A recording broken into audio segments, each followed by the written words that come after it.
Es guionista de la competencia de RACU, guionista del Mundo Today y es guionista de Joaquín Puto Amo para sacar alguno de sus mejores trabajos, ¿vale? Al final lo nuevo de Albert Reyes.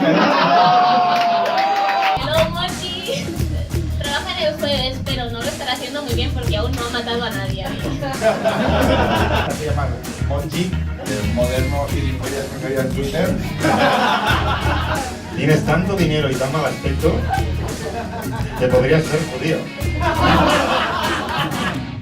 Es una paradoja. Si Hitler te hubiera visto, nomás habría pensado que los blancos son superiores.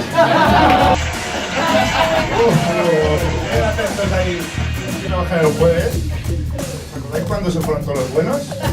Pues ese quedó.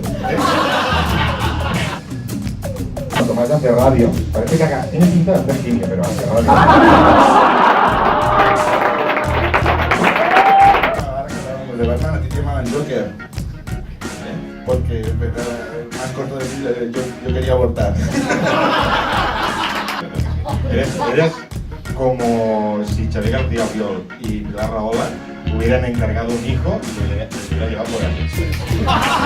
Creo que te tendrías que poner los limpios porque eres calvo y no dejas huella. Es de calvo, ¿cómo se te ha ocurrido este género? No puedo dejar de mirar otra cara ahí. Tomás, todos tenemos fantasías sexuales. La tuya es que la policía nunca encuentra el cadáver.